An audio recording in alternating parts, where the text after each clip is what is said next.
আমাদের বাংলাদেশের আপনি দেখেন, আমি 5th অগাস্টের পরবর্তী সময়ের কথা দিয়ে আজকে বলি, কারণ এর আগের হিস্ট্রি আমরা সবাই জানি। বাংলাদেশের জনগণের সাথে ভারতের জনগণের কোনো দ্বন্দ্ব নাই।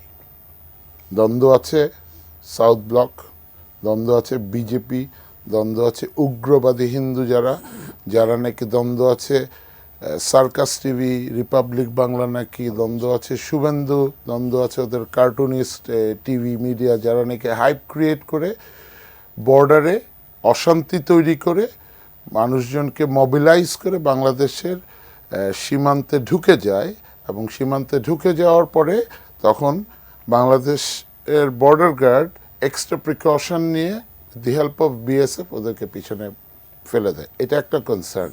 দেখেন, মানুষ যদি ঢুকে যায়, মানুষকে উস্কিত করা আমরাও কিন্তু জানি, কিন্তু আমরা মানে কুকুর কামড়ালে তো কুকুরকে কামড়ানোর স্বভাব বাংলাদেশি জনগণের নাই।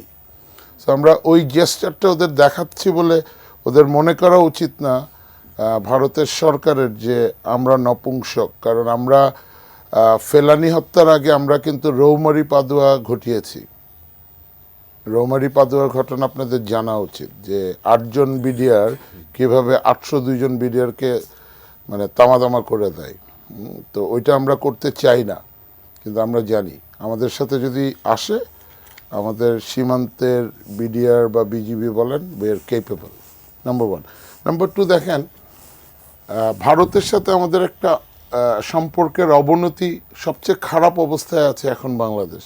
The only reason is India has chosen, Bharat সরকার বাংলাদেশের 18 কোটি জনগণের সাথে সম্পর্ক না করে ফ্যাসিস্ট হাসিনা এবং তার লেসপেন্সার না কি বলে পিনাকি ভাই, ওদের সাথে সম্পর্ক করছে, ওদেরকে প্যাট্রোনাইজ করছে, ওদের হাতে কালো টাকা আছে, ওদেরকে দিয়ে সীমান্তে উস্কাচ্ছে।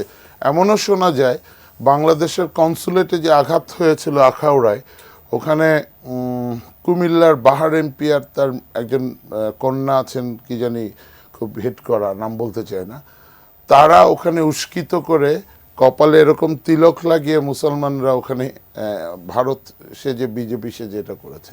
আমার কনসুলেট ইজ বাংলাদেশ দেয়ার, আমার পতাকা ওখানে বাংলাদেশ। তো বাংলাদেশের উপর সরাসরি আক্রমণের পরেও আমরা কিন্তু ইদানিং সীমান্তে বিএসএফ গুলি করলে গুলির বদলে গুলি দিতে জানি, করছি। এখন দেখেন, একটা জিনিস সীমান্ত সুরক্ষা নিয়ে যদি কথা প্রশ্ন ওঠে, ভারতকে স্পষ্ট করে বলতে হবে, আমি পররাষ্ট্র যেই উপদেষ্টা আছেন ওনার কাছে বিনয়ের সাথে রিকোয়েস্ট করছি, আপনি ডক্টর ইউনূসের সরকার আমাদের মাধ্যমে ভারতকে স্পষ্ট করে বলেন যে either they will go with Sheikh Hasina আর 18 কোটি জনগণ। আমি ভারতের জনগণের কাছে রিকোয়েস্ট করছি, আপনারা আমাদের ভাই, আপনাদের সাথে আমাদের কোনো শত্রুতা নাই, শত্রুতা বাধায় পলিটিশিয়ানরা, এই দুষ্টু পলিটিশিয়ানরা, প্রিন্স ভাই আপনাকে মিন করছি না। সো এরা যারা করে, যারা উস্কিত করে, we don't like them. So let India declare যে we are with the Bangladeshi. এবং কিছুদিন আগে ইন্ডিয়ান একজন সচিব পর্যায়ে একজন এসেছিলেন, ওনাদের আপনার টিভিতে যেটা দেখেছি, ওরা বলছে আমরা বাংলাদেশের সাথে সম্পর্ক রিবিল্ড করতে চাই। সম্পর্ক রিবিল্ড করতে হলে তো বাংলাদেশের সাথে গুড জেস্টার দেখাতে হবে, ওই জেস্টার কিন্তু আমরা এখনো দেখছি না। স্বাস্থ্যকর অল টাইম ফ্যামিলি কেক, সব সময় অল টাইম হেলদি লাইফ। সীমান্তে আপনারা যদি আমি একটু স্টেট দেই, আমি বিজিবি হেডকোয়ার্টারের সাথে কথা বলেছি, এই ঘটনার আগে বর্ডারে যে বাংলাদেশের সীমান্তে ঢুকে যাবে এবং বাংলাদেশের কনসুলেটের উপর আক্রমণ করার আগে ওরা কিন্তু ডাবল স্ট্রেংথ করেছিল বর্ডার অবজারভেশন পোস্টগুলি, বিএসএফ। এবং নিয়ম আছে, আন্তর্জাতিক একটা সীমারেখার মধ্যে এত কিলোমিটারের মধ্যে আর্মি আসতে পারবে না। ওরা কিন্তু ওখানে আর্মি ডিপ্লয় করেছিল অন্য ফর্মে, যে এখানে উত্তেজনা হলে তো, যেমন এখন আমরা আর্মি ডিপ্লয় করা, যে পুলিশ মরা কলা গাছ নাড়া দিলেও কলা পড়ে না।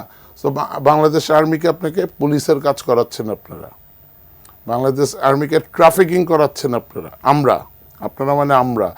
রাষ্ট্র বাংলাদেশ আর্মিকে 10টা কাজ দিয়েছে, হাত হলো 2টা।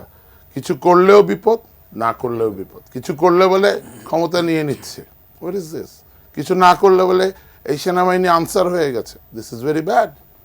আমরা চাই না সেনাবাহিনী জনগণের প্রতিপক্ষ হোক, We never want. কারণ I'm not trained to kill you. You're my sister. I'm not trained to kill him.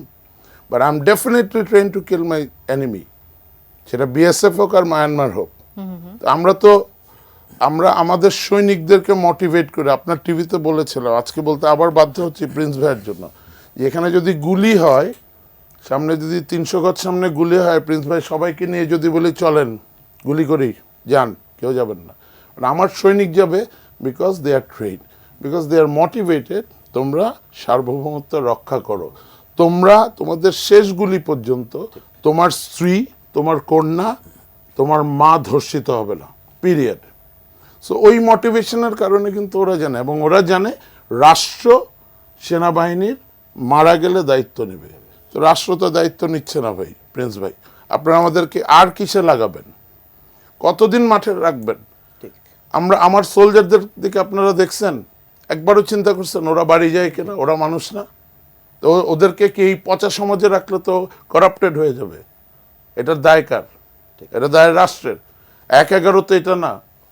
General Waker 3 দিন ক্ষমতা গ্যাপ ছিল বাংলাদেশে, 5 তারিখ থেকে 8 তারিখ ক্ষমতা নিতে পারতো না? আর 3 তারিখে যদি গুলি করতো 2-3 হাজার লোক মারা যেত, এতে এই বিজয় আসতো, but at the cost of রক্ত।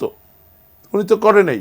আর আমাদের এখানে দেখেন ভাই, কিছু মনে করেন, আমি একটু গলা ব্যথা বলে হচ্ছি না, আমার গলায় জোরের দিয়ে কথা বলতে হচ্ছে, যে আমাদের সোলজারদের এখনো, প্রথম আলোর রিপোর্টটা পড়েন, জেনারেল ওয়াকার কি বলেছেন। ভেবেন না আমি জেনারেল ওয়াকারের পক্ষও নিচ্ছি। General Waker is an institution, সেই আর্মি ইজ অ্যান ইনস্টিটিউশন। এই আর্মিকে যদি কেউ মেলাইন করে, আর্মিকে আপনারা কেন রাস্তায় নামান, রাস্তা বানাতে দেন কেন? কারণ পিডাব্লিউডি ফেল করে, রোডস অ্যান্ড হাইওয়েজ ফেল করে, রাস্তা বানায় ভেঙে যায়, বাস দেখা যায়। আর্মির হাতের ঝিল তো ভাঙে নেই, আর্মির 300 ফিট তো ভাঙে নেই, আমাদের রেস করেন। তো এই রাষ্ট্র আমাদেরকে এসি রুম থেকে, মানে ফিল্ড থেকে এনে আমাকে এসি রুমে বসাইছেন, আপনি আমাকে করাপশনে ঢুকাইছেন, এখন বলেন আর্মি খারাপ। তো এই আর্মিটা একটু সেন্সিটিভ, একটু জোরে কথা বললেই তো ওরা কাঁপুনি হয়, দেখেন না এখন ভয় পায় কেন? মানে আমি এইভাবে নিয়েন না, ভারতের সাথে যদি পুতুপুতু করে কথা বলি, তাহলে ওরা পুতুপুতু করে আমাদেরকে ওরকম চাকরের মতো বলতে হয় কেন? মানে এখন তো এটা কালচার হয়ে গেছে, কেন এসে এভাবে কথা বলে? আচ্ছা বাবলি, এটা তো কালচার হয়ে গেছে যে আমি, ভারত আমার, কি জানি বলেছিল পররাষ্ট্রমন্ত্রী, স্বামী স্ত্রীর সম্পর্ক, আমার লজ্জা লাগে তো। আপনার প্রধানমন্ত্রী যখন যায়, আগের প্রধানমন্ত্রী একটা ব্রিগেডিয়ার র্যাঙ্কের এয়ারফোর্স অফিসার কলকাতায় তাকে রিসিভ করে, কতটা লজ্জা আপনাকে দিছে?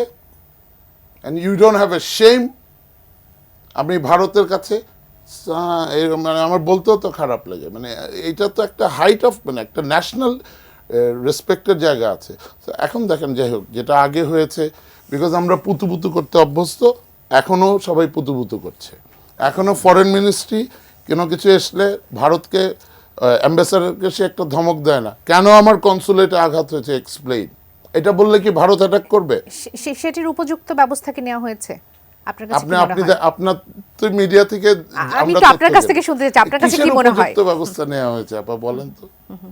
আমার কনসুলেটে, ভারতের কনসুলেটে, কিন্তু ভারতের এমবাসিতে এপিসি দিয়ে আর্মির আমরা প্রোটেক্ট করেছি, ওদের পতাকা পোড়ানোর পরে এমবাসিতে অ্যাটাক করার পরে। আমরা যদি এপিসিটা না দিয়ে এরকম পুতুপুতু করতাম, মাথা নিচু করে থাকতাম, মরা কালা গাছ হতাম, বাংলাদেশের ছাত্ররা সার্জিস হয়ে চটকায় দাঁড় ফাদায় দিত। ওদের কাটকাতে পারবেন না সার্জিস হাসনাতকে। ওর সার্জিস যেই দাবিটা করেছে, দিস ইজ এ লেজিটিমেট দাবি, অ্যান্ড দিস আমিও সমর্থন করি, আমরা সবাই সমর্থন করা উচিত, এবং সরকারের কাছে বিনয়ের সাথে রিকোয়েস্ট করা উচিত, দয়া করে একটু ঝাঁকি দেন, একটু শক্ত হন। আমরা কিন্তু আপনাদের পিছনে আছি, ভয় পাওয়ার কিছু নেই। বয়স হলে স্টেপ ডাউন, ইয়াংদের আসতে দেন। যদি ভয় পান, I repeat, step down, resign. But ওখানে বসে পুতুপুতু করবেন না, দয়া করে। আমি বিনয়ের সাথে ক্ষমা চাচ্ছি, ওনারা অনেক বয়স্ক,